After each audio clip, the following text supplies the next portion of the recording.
So here we have Doug Ford, who's going to reply to Trump about him saying that United States doesn't need Canada, but in fact, I think it's the other way around. I think that United States do need Canada, and I'll show you why. U.S. doesn't need anything from Canada. The Premier was asked about that as he detailed this energy plan. Here's his response. All right. With all due respect to the president, I don't know who his handlers are, who's misinforming him.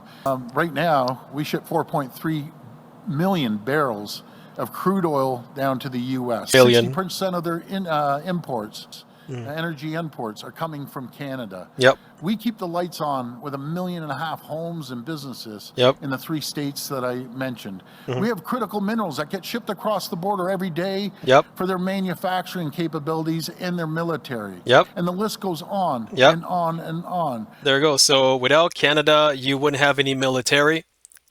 And if you didn't have any military, functioning, you wouldn't have any America at all. Because America is the reason why America is powerful is mainly because of your military able to protect, United States. But question is, how do you get to work your military vehicles if you don't have, the fuel, the oil, the energy, how you do that? And that's the reason why he says that, like 80, what is it, 87% of, is it 87 or 90%? Like 80% of all the oil, and fuel are exported from Canada to United States because you guys are buying from us. We're not forcing you to buy that from us. You choose to buy from us, right? So it is the way that trade works. So when you say that, when Trump says that, oh, we don't need anything from Canada at all, he's just fucking bullshitting every American citizen by trying to pretend, because that's what Trump is. Trump is a trickster. He's what is it? A manipulator, like a rhetoric manipulator. He knows how to create rhetorics in order to make America feel like they are a victim of everything that's happening around the world. He wants you to feel like you're a victim, like Jesus said. Like he's acting like Jesus and say that you are sinners, but I'm going to be here to save you. He thinks he's Jesus, technically. So because of his rhetoric, which makes no fucking sense, he's trying to implement those, that Canada is stealing from United States, when in fact that's not the case. Because in trade, you were simply trading what you're asking for, right? So that's why Doug said that if we stop trading, if we stop exporting, if we stop exporting our fuel, our gas, our oil to United States, which is like 80 fucking percent, like 87%, I believe, you're gonna be in deep shit. Like nothing in your country will work anymore, and that's because we provide you with that fuel, right? So so the argument of saying that, oh, we don't need Canada, or Canada doesn't need United States, is irrelevant, because every countries need each other in order to prosper and to work forward, right? So it's like that's why we call it trading, and that's what you learn in school. That's kind of like the basic you learn, right? But like I said, Trump is a trickster. He likes to manipulate words. He likes to manipulate how he sentences what he's thinking, so that you can believe that you are a victim of everybody. So you're a victim, so that you can follow him. And when he says, I'm going to save the world, you all believe him. When he says the United States is being stolen money from this country, you believe him, because he manipulates you with rhetorics, because he's good at that. That's the reason why he was a TV host show, because he's good at manipulating people with words. That's his strength.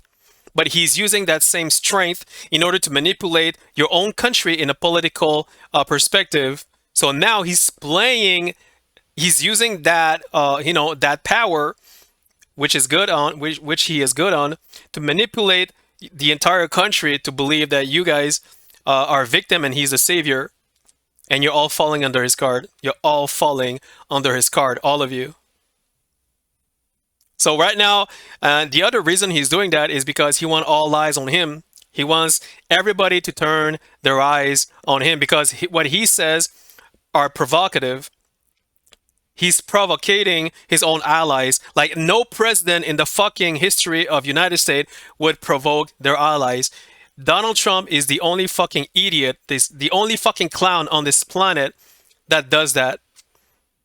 And he keeps bringing back, and while he was racing for election, he keeps like referring to Abraham Lincoln, to other president that did a great job as president, but all the other president that he refers to never fucking insulted or made a threat to invade other countries, or he never, like other president never did what he did. So basically, like I said, Donald Trump has been fooling you from the start. And Joe Biden saw that. Joe Biden saw that and he warned you guys. However, people got fooled and there we go. Saskatchewan produces uranium that gets shipped over to Ontario to be refined. And, they wouldn't be able to survive without the uranium for their weapons.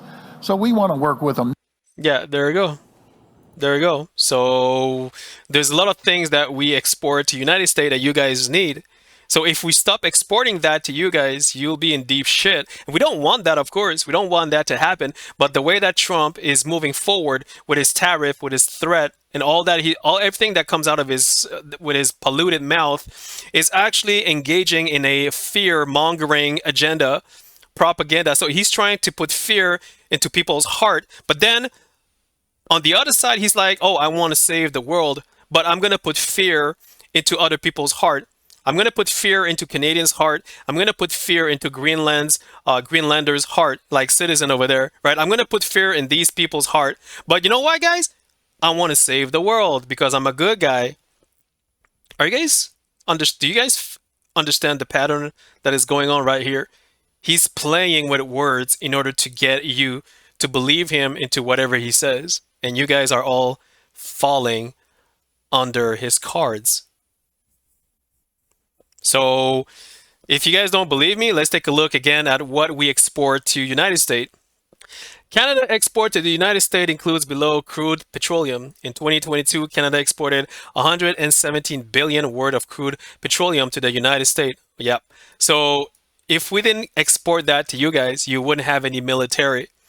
You wouldn't have any military and all the cars that you guys need, like the cars that you're driving, like if you're using fuel, right? So what I'm trying to say, guys, I'm not trying to intimidate the way that I'm not trying to say that we are better than America or America is better than Canada. What I'm trying to say is that when you make these kind of threat, when you say that I don't need you, we don't need you to your ally, we have been allied for decades. Right? When you say that, you got to be careful because if we start trading with other partners, other alliances, or other nations that needs oil, and let's say we stop because you guys don't want our oil, right? You don't want our oil, you don't need anything from us, right? No problem. Well, look what's going to happen. The price of the gas that you're going to pay for next week, it's going to be tripled. Are you going to be happy about that? Oh, yeah, I'm fine. I'm fine because you know what? Trump said that he's going to fix everything, that we don't need Canada. We don't need any country. We're going to get our own oil in our own country. Everything's going to be perfectly fine. So I don't mind to pay 3 times the price. Okay, man, bro, I'm fine with that too. Because see, while you guys are suffering with the pricing, and while you're suffering with the military energy because you have no more fuel to fuel your fucking aircraft, your airplane, your copter, your tanks, your trucks, you don't have any more fuel, right? Because we're not giving you anything anymore because you don't want anything from us, right? So basically, while you guys are suffering, we're just exporting the same gas to another country, and we still make our money anyway. So who win, who lose? You tell me. Who wins, who lose? You tell me. Thanks for watching. Cheers.